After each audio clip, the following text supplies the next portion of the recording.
آج ایک بہت خوبصورت واقعہ اور پھر اس واقعے کے تحت بڑی پیاری باتیں ہم نے سیکھنی ہیں۔ حضرت علی بن صالح اور حضرت حسن بن صالح رحمت اللہ تعالی، یہ دو بھائی تھے۔ یہ فیملی کے بارے میں ذرا جانیے گا۔ ہماری بہت ساری فیملیز یہاں بیٹھی ہیں، گھر والے بیٹھے ہوں گے، بھائی بیٹھے ہوں گے، والد بیٹھے ہوں گے، سن رہے ہوں گے مجھے۔ ہماری فیملی میں ہم نے اپنے کام بانٹے ہوتے ہیں۔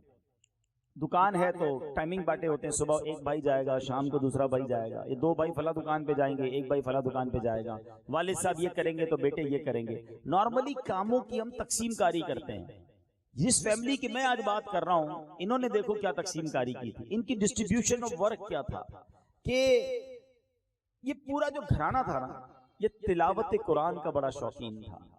ان کے ہاں روزانہ ایک ختم قرآن کیا جاتا تھا، اور ان کا انداز یہ تھا کہ دونوں بھائی مل کر اور ان کی والدہ مل کر تلاوت کرتے، اور تینوں نے ایک تہائی قرآن 1/3 قرآن آپس میں تقسیم کیا ہوا تھا۔ اور سبحان اللہ، ایک تہائی بھائی پڑھتا، دوسرا یعنی 1/3 بھائی پڑھتا، یعنی 10 پارے ایک بھائی پڑھتا، 10 پارے دوسرا بھائی پڑھتا، 10 پارے والدہ پڑھتی۔ یوں روزانہ گھر میں قرآن کا ختم ہو جاتا تھا۔ تھوڑا عرصہ ہوا تو والدہ کا انتقال ہو گیا، ایک پارٹنر کم ہو گیا، ایک فرد کم ہو گیا۔ تو اب انہوں نے پلان کیا کہ روز قرآن جو چل رہا ہے نا، اس کو ختم نہیں کرنا ہے، اب ہم آدھا آدھا قرآن پڑھیں گے۔ ایک بھائی آدھا قرآن پڑھتا، دوسرا بھائی آدھا قرآن پڑھتا۔ والدہ کی کمی پوری کر دی اور روز قرآن کی تلاوت ہوتی رہی۔ کچھ عرصے بعد حضرت علی بن صالح کا بھی وصال ہو گیا رحمت اللہ تعالی۔ اب ایک بھائی رہ گئے، حضرت حسن بن صالح رحمت اللہ تعالی رہ گئے۔ شوق تلاوت ایسا تھا کہ تلاوت میں کمی نہ آئے، والدہ اور بھائی کی کمی پوری کرنے کے لیے روزانہ تلاوت قرآن کرتے، پورا قرآن ختم کر لیتے۔ حضرت علی بن صالح رحمت اللہ تعالی کے قریبی دوست کا بیان ہے، جس رات حضرت علی بن صالح رحمت اللہ تعالی کا انتقال ہوا، میں ان کے پاس تھا۔ آپ نے مجھ سے پانی مانگا، میں اس وقت نماز پڑھ رہا تھا۔ تھوڑی دیر بعد نماز ختم ہوئی تو میں پانی لے کر آیا، تو آپ نے کہا کہ میں نے پانی پی لیا۔ آپ نے کہا حضرت میں تو نہیں لایا پانی، آپ کے پاس پڑا بھی نہیں ہے، آپ نے کہاں سے پانی پیا؟ تو آپ نے فرمایا کہ اللہ پاک کی رحمت سے ابھی ابھی جبریل امین میرے پاس آیا اور انہوں نے پانی مجھے پیش کیا، اور فرمایا کہ انبیاء، صدیقین، شہداء اور صالحین یعنی نیک بندے وہ لوگ ہیں جن پر اللہ پاک نے انعام فرمایا۔ اے علی بن صالح سنو، تمہارا بھائی اور تمہاری والدہ بھی انہی نیک بندوں میں شامل ہیں جن پر اللہ پاک کا انعام ہے۔ وہ شخص کہتا ہے یہ حضرت علی بن صالح رحمت اللہ تعالی کی آخری گفتگو تھی، اور اس کے ساتھ ہی آپ کی روح جو ہے اب جسم سے پرواز کر گئی۔ اللہ پاک کی ان پر رحمت ہو اور ان کے صدقے ہماری مغفرت ہو۔ اللہ اکبر۔ کثرت تلاوت یہ کیسا عمل ہے، قرآن سے محبت کتنا کمال کا عمل ہے کہ فرشتے آ کر اپنے ہاتھوں سے پانی پلا رہے ہیں۔ جبریل امین کا ساتھ گویا انہیں نصیب ہوا۔ تو اے میرے پیارے اسلامی بھائیوں، اللہ ایسی رشک والی، ایسی عافیت والی اور ایسی ایمان والی موت ہم سب کو بھی نصیب فرمائے۔ اب یہ ایک سوال پیدا ہوتا ہے کہ کیا جبریل امین زمین پر تشریف لاتے ہیں؟ کیونکہ انبیاء کرام کے پاس تو آتے تھے، جبریل امین انبیاء کرام کے پاس آتے، اب تو نبوت ختم ہو چکی ہے، تو کیا اب بھی جبریل زمین پر تشریف لاتے ہیں؟ یہ کوسچن کریٹ ہو سکتا ہے۔ چلیں جبریل امین کی بات ہوئی ہے تو ذرا ایک عشق والی بات بھی کر لیں۔ جبریل امین جو ہے نا، یہ وہ فرشتے ہیں جو کہا جائے ان اے سینس، ایک جہت سے یہ ہر نبی کے صحابی بھی ہیں۔ انہوں نے ہر نبی کے ساتھ ملاقات کی ہے، اللہ کے ہر نبی کا دیدار کیا۔ حضرت آدم سے لے کر جناب رسول اللہ صلی اللہ علیہ وسلم کی بارگاہ میں حاضری دی ہے۔ کتنی عمر ہوگی؟ تو ایک بار نبی پاک علیہ السلام نے جبریل امین سے پوچھا، اے جبریل بتاؤ تمہاری عمر کتنی ہے؟ اچھا، بڑا انٹرسٹنگ کوسچن ہے۔ اچھا، جبریل امین نے جواب بھی بڑا پیارا دیا۔ آج بھی اگر آپ کسی بہت بزرگ شخصیت سے ملے نا، 80 90 100 سال کے کوئی بزرگ مل جائیں اور آپ ان کو کہیں بابا جی عمر کتنی ہے آپ کی، تو ان کو ڈیٹ آف برتھ یاد نہیں ہوتی۔ جب بہت پرانے دو لوگ تھے نا، اب ہمارے شناختی کارڈ بننے لگ گئے اور ہم بڑا ڈیجیٹلائز زمانہ آ گیا۔ پرانے لوگ کہتے ہیں بیٹا پاکستان جب بنا تھا تو میری عمر 20 سال تھی، یا وہ کوئی واقعہ بتائیں گے، فلاں جنگ ہوئی تھی تو میں 15 سال کا تھا، تو پھر ہم ادھر سے کیلکولیٹ کرتے ہیں کہ اچھا ابا جی جو ہے بابا جی اتنے سال کے۔ نارملی آپ نے دیکھا ہوگا کہ بڑی عمر کے لوگ اپنی ایج کی ڈیٹ نہیں بتاتے، کوئی واقعہ بتاتے ہیں۔ اب جبریل امین نے کیا کہا؟ کہتے حضور عمر تو نہیں پتا کتنی ہے، آسمان پر ایک ستارہ ہے جو 70,000 ایئرز کے بعد 70,000 سال کے بعد چمکتا ہے۔ حضور میں نے وہ ستارہ 70,000 بار دیکھا ہے۔ 70,000 ملٹیپلائی بائی 70,000، کبھی حساب کرنا، شاید کیلکولیٹر بھی جواب دے جائے گا۔ کہتے میں نے وہ ستارہ 70,000 بار دیکھا۔ اب اگلا جواب سنو گے تو ایمان اور تازہ ہو جائے گا۔ اللہ کے حبیب علیہ الصلوۃ والسلام فرماتے ہیں اے جبرائیل وہ چمکتا ہوا ستارہ میں ہی ہوں۔ تیرے حبیب کو اللہ نے اپنے نور سے محبوب پاک کے نور کو سب سے پہلے بنایا۔ اللہ نے اپنے حبیب کو سب سے پہلے سبحان اللہ اپنے نور سے تخلیق فرمایا۔ میرے آقا علیہ الصلوۃ والسلام کی ایک اور حدیث اس طرف اشارہ کرتی ہے جس کا مضمون ہے کہ میں اس وقت بھی نبی تھا جس وقت حضرت آدم علیہ السلام پانی اور مٹی کے درمیان تھے، بین الماء والطین۔ سبحان اللہ، تو میرے آقا کی تخلیق اتنا پہلے ہوئی ہے۔ سبحان اللہ، جبھی تو ہم کہتے ہیں نا جب معراج کی بات ہوتی ہے تو کیا خوبصورت بات سیدی اعلیٰ حضرت فرماتے ہیں نا، وہی ہے اول، وہی ہے آخر، وہی ہے ظاہر، وہی ہے باطن، اسی کے جلوے، اسی سے ملنے، اسی سے اس کی طرف گئے تھے۔ سبحان اللہ۔ جبریل امین سے نبی پاک نے ایک اور بڑا پیارا سوال کیا۔ فرمایا جبرائیل تم نے تو سارے نبیوں سے ملاقات کی ہے، سب کو دیکھا ہے، یہ تو بتاؤ میرے جیسا بھی کوئی دیکھا ہے؟ ہمارے یہاں بھی کوئی شخص ایسا آ جائے، پوری دنیا گھوم کے پاکستان آیا، تم پوچھتے ہیں بتاؤ ساری دنیا تم نے دیکھی، ہمارے وطن کیسا لگا؟ اللہ کے حبیب فرما رہے ہیں کہ اے جبرائیل سارے نبیوں سے ملے ہو، ذرا یہ تو بتاؤ کوئی میرے جیسا بھی دیکھا ہے؟ آئے جبریل امین نے جو جواب دیا نا، وہ جواب میں اعلیٰ حضرت امام اہل سنت کے ایک شعر کی صورت میں آپ کو دے دیتا ہوں۔ کیا بات ہے، میرے رضا نے پورا مضمون ایک شعر میں بیان کر دیا۔ جبریل امین کیا کہتے ہیں؟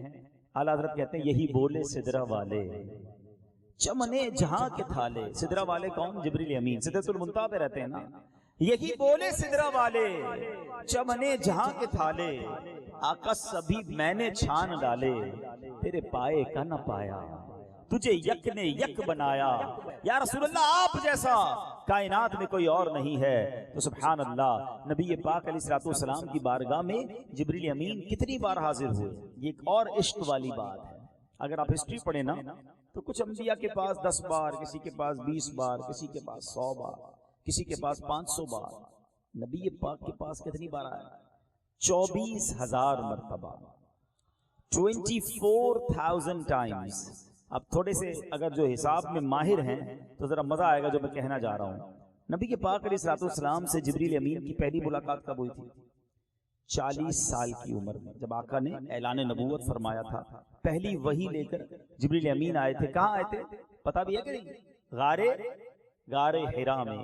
قرآن کی پہلی آیت جب نازل ہوئی، یہ پہلی وحی تھی، اعلان نبوت فرمایا 40 سال کی عمر میں۔ نبی پاک نے اس دنیا کو کتنے سال اختیار فرمایا؟ 63 سال۔ 63 میں سے 40 نکال دیں، کتنے بچ گئے؟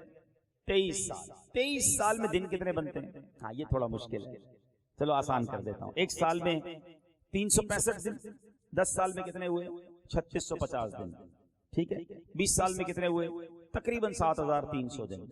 اب 3 سال اور رہ گئے، 1000 دن اور ملا لو اپروکسیمیٹلی، حساب پورا کرنے کے لیے کتنے ہو گئے؟ 8300، 8400 بنتے تقریباً، 8400 دن بنتے ہیں پہلی ملاقات سے دنیا سے پردہ فرمانے تک۔ اوکے، یہ یاد رکھنا بات۔ اچھا آتے کہاں سے تھے؟ کوئی بندہ آپ سے روز ملنے آئے، آپ کو رنگی میں رہتے ٹاور سے، بندہ کہ یار 20 کلومیٹر دور سے، اور کوئی حیدرآباد سے ملنے آئے، آپ کو یار حیدرآباد سے روز ملنے آ جاتا ہے، روز حیدرآباد سے آتا ہے۔ جبریل امین رہتے تھے سدرۃ المنتہا پر، 7 آسمان سے بھی اوپر، اور راستہ کتنا ہے؟ زمین سے لے کر پہلے آسمان تک کا ڈسٹینس ہے 500 ایئرز، 500 سال۔ اسی طرح کیلکولیٹ کرتے جاؤ تو 7ویں آسمان تک 3500 سال چاہیے، اور اوپر جائیں تو پھر سدرۃ المنتہا کی طرح رب جانے ادھر رہتے تھے۔ 2 سوال ہیں، یہ آتے تھے جاتے تھے، سپیڈ کتنی ہے؟ اتنی سپیڈ۔ اب جس جبریل کی رفتار کا عالم یہ ہے تو جبریل کے آقا کی رفتار کا عالم کیا ہوگا؟ اور اس رفتار کو کیسی رفتار تھی وہ معراج کی رات ہم نے سن لیا ہے، کنڈی ہل رہی ہے اور آقا سارا سفر کر کے واپس آ جاتے ہیں۔ ایک بات تو یہ پتا چلی۔ اچھا اب دوبارہ آتا ہوں کیلکولیشن پر، کتنے دن تھے؟ 400 کم و بیش. ملاقاتیں کتنی ہوئی؟ 24,000 بار. اچھا اس میں کئی دن ایسے تھے کہ جبریل نہیں آیا، کئی دن نہیں آیا. اس کا مطلب پتہ کیا ہوا کہ جبریل امین بعض اوقات 3 بار 4 بار اور ایک دن میں کئی بار آیا. اتنی بار کیوں آتے تھے؟ باقی انبیاء کے پاس تو نہیں گئے، نبی پاک کے پاس اتنی بار کیوں آتے تھے؟ ہمیشہ یاد رکھو جب یہ عشق والی باتوں میں گتھی سلجھتی نہیں ہے نا تو پھر خاندان رضا سے سلجھ جاتی ہے. اعلیٰ حضرت یا ان کے برادر سلجھا دیتے ہیں. اب مولانا حسن رضا خان صاحب کا شعر سنو، انہوں نے بات سمجھائی کہ وجہ کیا تھی. سدرۃ المنتہا پہ رہنے والا یہ بار بار کیوں بارگاہ رسالت میں آتے تھے؟ وہ کیا خوبصورت بات کہتے ہیں بے لکھائے یار ان کو چین آ جاتا اگر. لکھا کہتے ہیں ملاقات سے. مسئلہ یہ ہے کہ جب سے جبریل امین نے نبی پاک کی زیارت کی تھی سدرۃ المنتہا پہ چین ہی نہیں آتا تھا. پھر جی چاہتا تھا بے لکھائے یار ان کو چین آ جاتا اگر.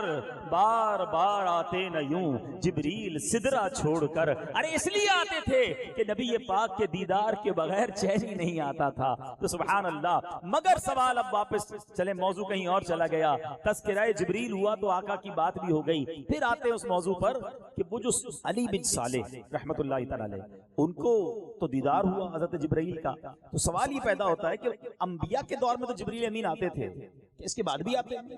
تو سبحان اللہ. جی ہاں، سورہ قدر پڑھی ہے نا، اللہ فرماتا ہے قرآن میں تنزل الملائکۃ والروح فیہا باذن ربہم من کل امر.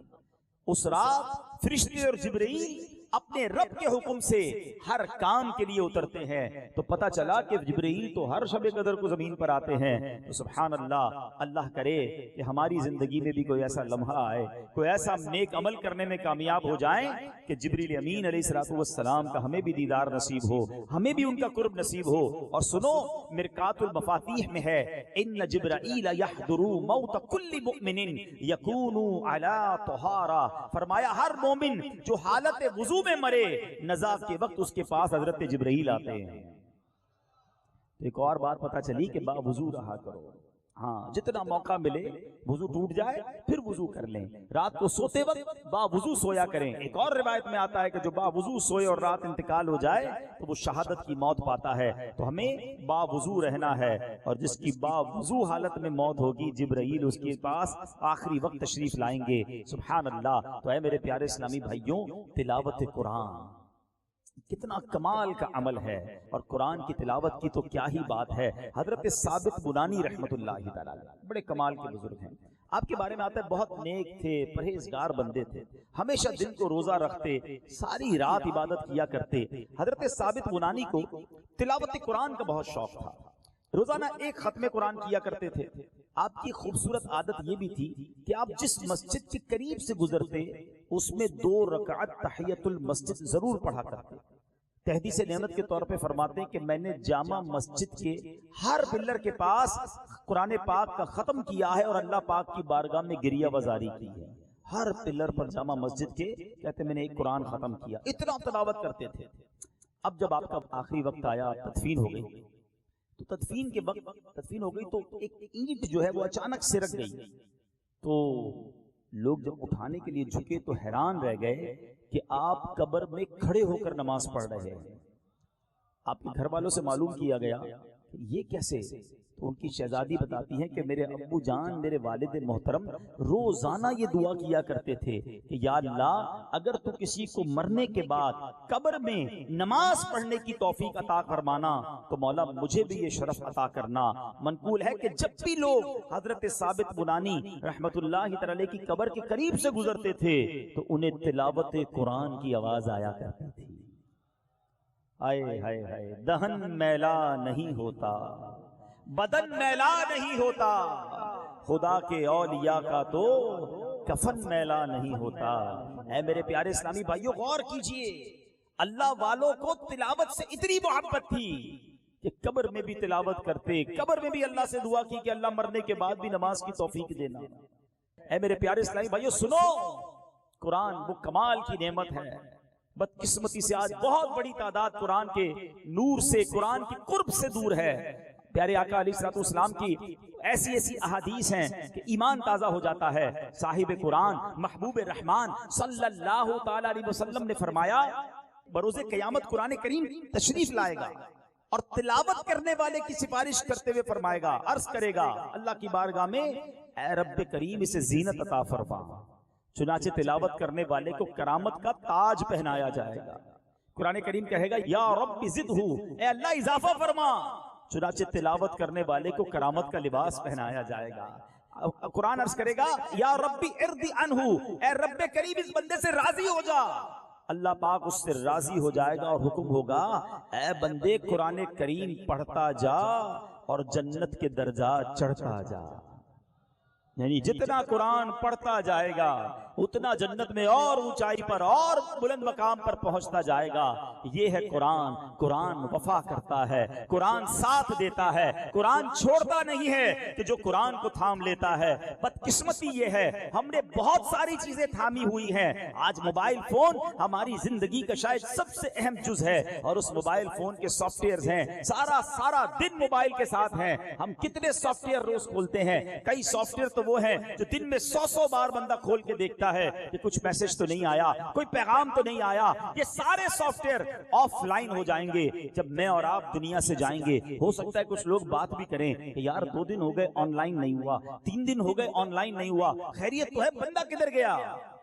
تھوڑے دنوں بعد پتا چلے گا کہ بندہ ہی آف لائن ہو گیا ہے، بندہ قبر میں چلا گیا. پرانا واقعہ میں نے پہلے بھی بیان میں ایک جگہ بیان کیا تھا. ایک صاحب کی ایک امانت میرے پاس تھی، اتفاق سے کچھ عرصے تک میرے پاس تھی اور کسی وجہ سے وہ بھول گئے تھے، مجھے بھی یاد نہیں تھا. سامان وغیرہ تلاش کیا تو اس میں سے وہ فائل نکل آئی. اب میں نے کہا یار اتنے سال پرانی فائل ہے، میں ان کو تلاش کروں، ان کی امانت ان کو دے دوں. اس میں ان کا فون نمبر لکھا ہوا تھا.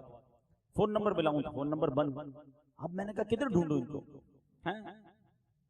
کیسے ڈھونڈوں؟ اچانک خیال آیا کہ یار ہر بندے کا سوشل میڈیا پہ اکاؤنٹ ہوتا ہے، ان کا بھی اکاؤنٹ ہوگا. میں نے ان کا نام ڈالا تو اکاؤنٹ سامنے آ گیا. میں نے کہا چلو اللہ کا شکر اسی پہ میسج کرتا ہوں. مگر جب میں نے ان کا اکاؤنٹ چیک کیا تو 1 سال ہو گیا تھا وہ آن لائن نہیں ہوئے تھے. 1 سال ہو گیا. تو میں 1 سال پیچھے گیا تو دیکھا کہ 1 سال سے پہلے آف لائن ہے. 1 سال کے بعد 1 سال پرانا انہوں نے آن لائن کیا تھا، پھر کوئی اس پہ پوسٹ نہیں ہے. پھر میں ان کے ڈیٹیل میں گیا تو اس میں ان کے فیملی کی ڈیٹیل تھی، ان میں بیٹے کا نام بھی تھا.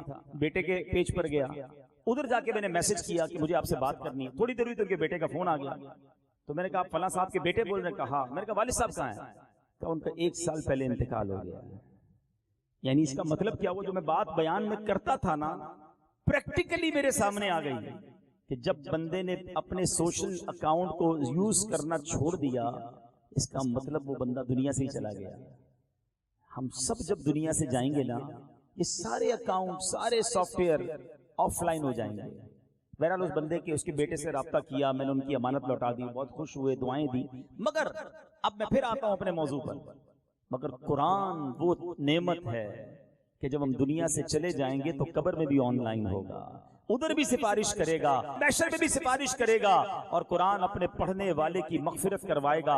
اللہ سے عرض کرے گا کہ اے اللہ اس کو عزت کا تاج پہنا، عزت کا لباس پہنا، میرا مولا تو اس سے راضی ہو جاؤ. سچ بتاؤ یہ سافٹ ویئر سے زیادہ وقت ہمارا گزرنا چاہیے یا قرآن کے ساتھ زیادہ وقت گزرنا چاہیے جو مرنے کے بعد بھی کام آئے گا؟ سنیے ایک روایت میں ہے کہ نبی پاک علیہ الصلوۃ والسلام فرماتے ہیں جو بندہ دن اور رات میں قرآن کریم کی تلاوت کرتا ہے، قرآن کریم کے حلال کو حلال اور حرام کو حرام جانتا ہے، اللہ پاک فرشتوں کو اس کا رفیق بنا دیتا ہے، فرشتوں کو اس کا ساتھی بنا دیتا ہے. جب قیامت کا دن ہوگا قرآن کریم اللہ کی بارگاہ میں دلائل دے گا. قرآن کہے گا اے رب کریم ہر شخص دنیا میں اپنے کام کی اجرت لیتا ہے، کام کرتا ہے تو اس کی اجرت ملتی ہے. اے اللہ فلاں شخص دن اور رات قرآن کی تلاوت کرتا تھا، اے رب کریم اس نے میرے حلال کو حلال جانا، حرام کو حرام جانا، یا رب اب آج اسے اجر عطا فرما، آج اس کو مزدوری عطا فرما. قرآن کریم کی اس عرض پر بندے کو تاج شاہی اور کرامت کا لباس پہنایا جائے گا.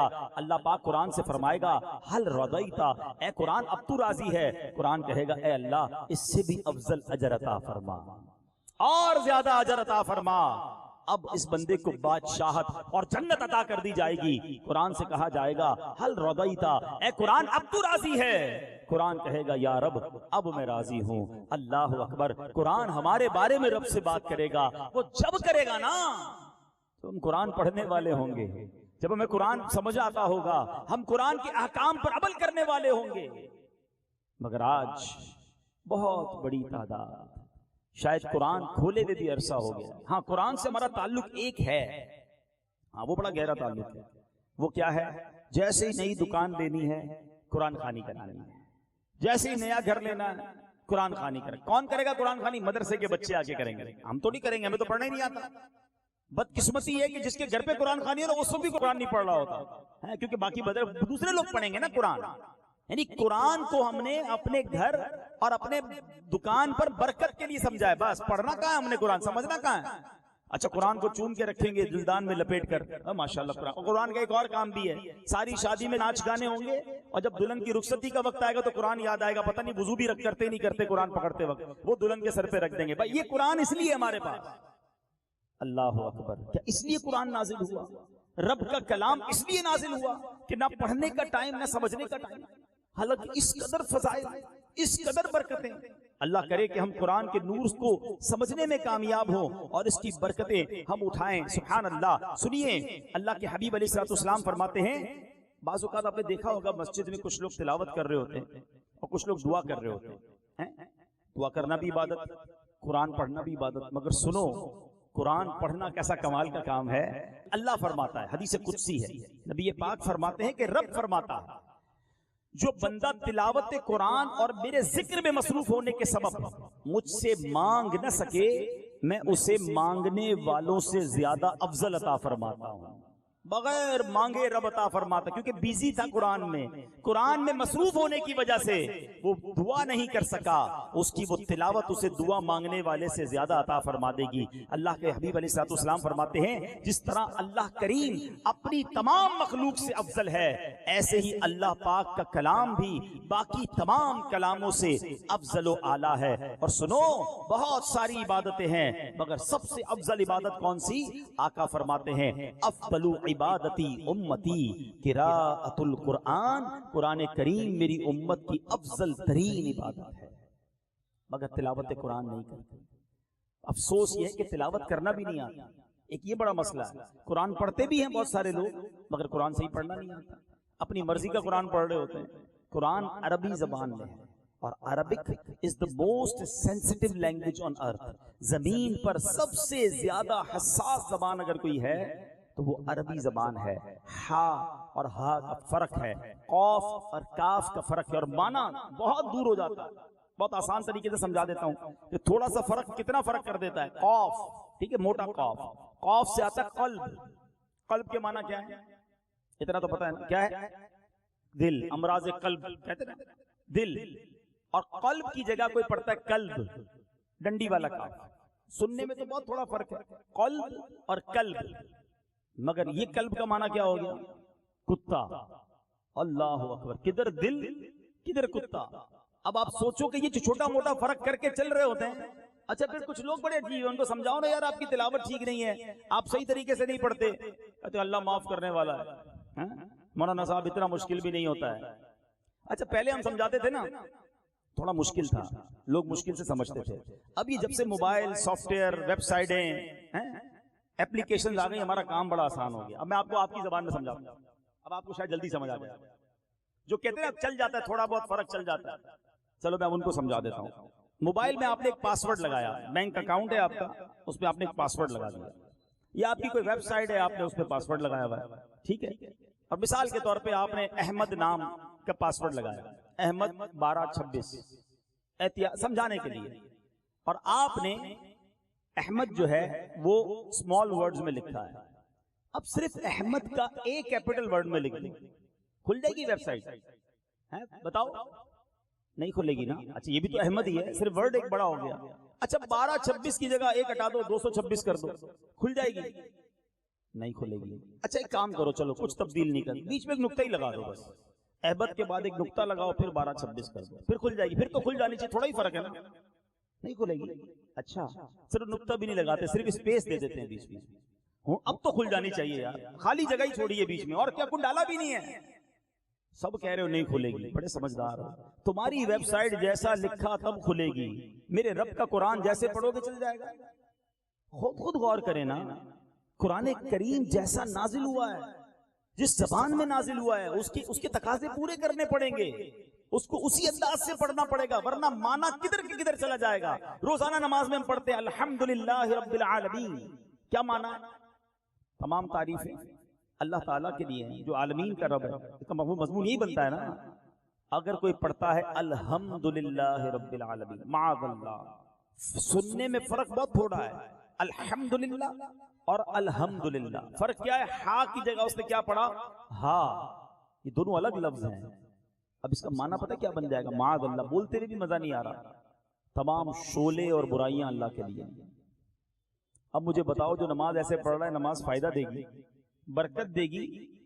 کیونکہ قرآن کے بارے میں یہ بھی آتا ہے کہ کچھ قرآن پڑھنے والے ایسے ہیں جن پر خود قرآن لعنت کرتا ہے۔ تو لوگ قرآن پڑھ رہے ہیں، نمازیں پڑھ رہے ہیں، مگر ٹھیک نہیں پڑھ رہے، اس لیے شاید برکت بھی نہیں مل رہی ہے، روحانیت بھی نہیں مل رہی ہے، دل کو سرور بھی نہیں مل رہا ہے۔ حالانکہ قرآن کا تو ایک ایک لفظ سبحان اللہ، مولا علی شیر خدا کرم اللہ تعالی وجہ الکریم نے کمال کی بات فرمائی۔ آپ فرماتے ہیں جو بندہ بے وضو تلاوت کرتا ہے، کچھ لوگوں کو قرآن یاد ہوتا ہے نا، زبانی پڑھ رہے ہیں، وضو نہیں ہے، اسے 10 نیکیاں ملیں گی۔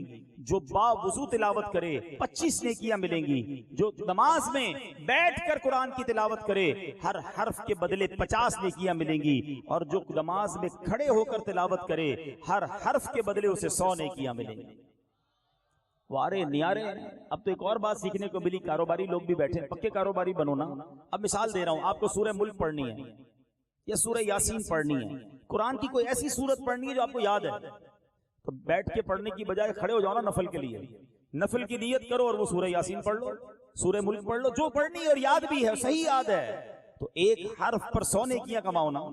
نماز میں کھڑے ہو کر اگر کوئی تلاوت کرتا ہے تو ہر حرف کے بدلے 100 نیکیاں ملتی ہیں۔ تو قرآن تو بندہ پڑھتا جائے اور نامہ اعمال میں نیکیوں کا انبار لگاتا جائے، مگر مسئلہ یہ ہے کہ قرآن پڑھنا نہیں آتا، اور بدقسمتی یہ ہے کہ کسی کو قرآن سیکھنے کا ٹائم بھی نہیں ہے۔ حالانکہ قرآن کے فضائل کیسے، سنو، حضرت امام احمد بن حنبل رحمۃ اللہ تعالی کہتے ہیں مجھے خواب میں اللہ پاک کا دیدار نصیب ہوا۔ یاد رہے کہ خواب میں تو کوئی اللہ کو دیکھ سکتا ہے، جاگتی آنکھوں سے صرف نبی پاک کو یہ شرف حاصل ہوا۔ تو بہرحال حضرت امام احمد بن حنبل کہتے ہیں کہ میں نے عرض کی ہے رب کریم تیرے ہاں کون سا عمل سب سے افضل ہے جس کے ذریعے لوگ تیرا قرب حاصل کرتے ہیں؟ اللہ پاک نے فرمایا اے احمد وہ میرا پاک کلام قرآن مجید ہے۔ میں نے عرض کی اللہ پاک اسے سمجھ کر پڑھے یا بغیر سمجھے؟ فرمایا سمجھ کر پڑھے یا بغیر سمجھے دونوں صورتوں میں فضیلت حاصل ہوگی۔ قرآن سمجھ کر پڑھنا تو بہت بڑی بات ہے، ایٹ لیسٹ صحیح تلاوت اگر کوئی کرتا ہے تو اس کو بھی اللہ کا قرب نصیب ہوتا ہے۔ میرے پیارے اسلامی بھائیوں، اب جو ہے ایک ان پڑھ آدمی کا واقعہ بیان کے آخر میں سناتا ہوں۔ میں نے جب یہ پڑھا سچ بتا رہا ہوں میری آنکھیں بھیگ گئیں، آئے ہائے میرے رب کی رحمت دیکھو۔ واقعہ ذرا دل کے کانوں سے سنیے گا۔ ایک شخص کا انتقال ہوا، لوگ اس کے کفن دفن کا انتظام کرنے لگے۔ قبر بناتے وقت اچانک اس کے ساتھ والی قبر ٹوٹ گئی اور سر کی جانب سوراخ ہو گیا۔ وہاں موجود لوگوں نے قبر کا اندرونی منظر دیکھا تو حیران ہو گئے کہ قبر میں میت بالکل صحیح سلامت ہے، اور اس کے چہرے کے اوپر درخت کی ایک ٹہنی ہے جس سے قطرے ٹپک رہے ہیں، اور قبر میں خوشبوئیں مہک رہی ہیں۔ لوگوں نے میت کو پہچان لیا، وہ برابر والی قبر تھی، پرانی قبر تھی۔ اب اس کے گھر پہنچے، اس کی بیوہ بوڑھی ہو گئی تھی، تو انہوں نے پوچھا کہ تیرا شوہر کا کون سا نیک عمل تھا؟ ہم اس کی قبر دیکھ کر آئے ہیں، اس کی قبر تو نور نلا نور ہو رہی ہے۔ تو بوڑھی عورت نے کہا کہ میرا شوہر پڑھا لکھا نہیں تھا، وہ بھی عام لوگوں کی طرح نمازیں پڑھتا تھا، روزے رکھتا تھا، مزدوری کرتا تھا، اس کو قرآن پڑھنا نہیں آتا تھا۔ سننا ذرا، کہتی ہے اس کو قرآن پڑھنا نہیں آتا تھا، اس کا دل بہت چاہتا تھا کہ قرآن پڑھے ہیں، مگر وہ بھی تلاوت کیا کرے۔ اب وہ کیا کرتا؟ قرآن مجید کو کھول کر بیٹھ جاتا، پڑھنا نہیں آتا تھا، اور اس کی ہر لائن پر انگلی پھیرتا اور کہتا جاتا یا اللہ مجھے پڑھنا تو نہیں آتا، مگر تو نے جو اس میں فرمایا ہے نا وہ سچ فرمایا ہے۔ اگلی لائن پر پھر انگلی پھیرتا، اے اللہ مجھے پڑھنا تو نہیں آتا، تو نے قرآن میں جو فرمایا میرا ایمان ہے یہ سچ ہے۔ اس کی بیوی کہتی بس وہ بندہ یہی کہتا جاتا اور قرآن سے محبت کرتا اور پورا قرآن اسی طرح ختم کر دیتا، بس اس کا یہی ایک خاص عمل تھا، شاید یہی وجہ ہے کہ اس کی برکت سے اس کی قبر مہک رہی ہے۔ اللہ اللہ اللہ، قرآن کیسا باوفا ہے جو قرآن کے ساتھ پوری طرح وابستہ ہو جائے، قرآن مجید اسے کبھی محروم نہیں چھوڑتا۔ اب یہاں کوئی یہ نہ سمجھے کہ چلو جناب اب قرآن سیکھنے کی ضرورت نہیں ہے، قرآن پہ انگلی پھیرتے رہیں گے۔ اللہ کی رحمت ہے، اللہ جسے چاہے جیسے نواز دے، مگر پیارے اسلامی بھائیوں، نماز میں جو قرآن پڑھنا ہے وہ سیکھنا تو فرض ہے نا۔ اگر قرآن ٹھیک نہیں پڑھیں گے تو نماز ٹھیک نہیں ہوگی۔ اور اب اس سے تو اور آگے بڑھو کہ جس کو قرآن پڑھنا نہیں آتا وہ قرآن سے محبت کرتا ہے تو رب ایسا نوازتا ہے جو قرآن سیکھ لے گا، قرآن کی تلاوت کرے گا، اس کے کیوں نہ وارے نیارے ہو جائیں گے۔ تو آؤ میرے پیارے اسلامی بھائیوں، یہ نہ سوچیں کہ اب میری عمر زیادہ ہو گئی، اب میں کیسے کسی مدرسے میں جاؤں گا، اب میں کیسے قرآن سیکھوں گا۔ دعوت اسلامی کا پیارا ماحول آپ کے سامنے ہے کہ جہاں قرآن بچوں کو بھی سکھایا جاتا ہے، وہاں قرآن بڑوں کو بھی سکھایا جاتا ہے۔ یہ انٹرنیشنل پرابلم ہے کہ کئی لوگ عمر ان کی زیادہ ہو گئی اور قرآن نہ سیکھ سکے، اب وہ کہتے ہیں کہ اب بچوں کے مدرسے میں جائیں گے، کیا چھوٹے بچوں کے ساتھ بیٹھ کر قرآن پڑھیں گے۔ یہ پرابلم سالو کیا دعوت اسلامی نے۔ میں نہیں سمجھتا دنیا میں کہیں یہ نظام موجود ہوگا کہ مدرسۃ المدینہ بالغان بڑوں کے مدرسے بنائے گئے اور پوری دنیا میں بنائے گئے اور یہ عام مسجدوں میں بنا دیے گئے کہ جناب آپ رات کو جب بھی کاروبار سے واپس آئیں، مغرب کے بعد عشاء کے بعد 15-20 منٹ کے لیے آ جائیں، اپنے تلفظ ٹھیک کر لیں، اپنے مخارج ٹھیک کر لیں تاکہ آپ کی نماز ٹھیک ہو جائے، آپ کی تلاوت ٹھیک ہو جائے۔ اچھا بچوں کے مدرسے الگ ہیں، آپ کو جان کر خوشی ہوگی کہ دعوت اسلامی کے اگر میں 2022 مارچ کی بات کروں تو اس وقت دعوت اسلامی کے 5400 سے زیادہ مدرسۃ المدینہ موجود ہیں۔ میں 5400 بچوں کی بات نہیں کر رہا ہوں، 5400 سے زیادہ مدرسے موجود ہیں جن میں بچے اور بچیاں بغیر کسی فیس کے تقریباً 2.25 لاکھ 2.5 لاکھ بچے بغیر کسی فیس کے قرآن پاک پڑھ رہے ہیں۔ اور سبحان اللہ اب تک مدرسۃ المدینہ سے 1 لاکھ سے زیادہ حافظ قرآن بن چکے ہیں، 3.25 لاکھ سے زیادہ بچے ناظرہ قرآن ختم کر چکے ہیں۔ اس امت کو دعوت اسلامی حافظ دے رہی ہے، اس امت کو دعوت اسلامی علماء دے رہی ہے۔ 1150 کے قریب جامعۃ المدینہ قائم ہیں اور الحمدللہ 90,000 کے قریب اسلامی بھائی اور اسلامی بہنیں درس نظامی کر رہے ہیں۔ ان دونوں کو ملا لیں تقریباً 3.25 لاکھ کے قریب بچے اور بچیاں وہ ہیں جو بغیر فیس کے قرآن پڑھ رہے ہیں، درس نظامی کر رہے ہیں۔ اللہ اکبر، قرآن کی خدمت جو دعوت اسلامی نے کی ہے، دنیا کے کونے کونے میں قرآن کو آسان طریقے سے پہنچانے کا جو کام کیا ہے، اس کی مثال شاید آپ کو نہ ملے۔ اتنے سارے مدرسے ہوتے ہوئے اب لوگ کہتے تھے جناب ہم جب کام سے آتے ہیں دیر ہو جاتی ہے، ٹائم نہیں ہے، ہم دنیا کے ایسے ملک میں رہتے ہیں جہاں مدرسہ قریب نہیں ہے۔ ان کا پرابلم کیسے سالو کیا؟ دعوت اسلامی نے آن لائن مدرسہ بنا دیا۔ آج الحمدللہ دنیا کے 75 سے زیادہ ملکوں میں 21,000 کے قریب اسٹوڈنٹ جو ہیں آن لائن مدرسے کے ذریعے، جس کا نام فیضان آن لائن اکیڈمی ہے، قرآن پاک بھی پڑھ رہے ہیں، درس نظامی بھی کر رہے ہیں اور 30 کے قریب کورسز ہیں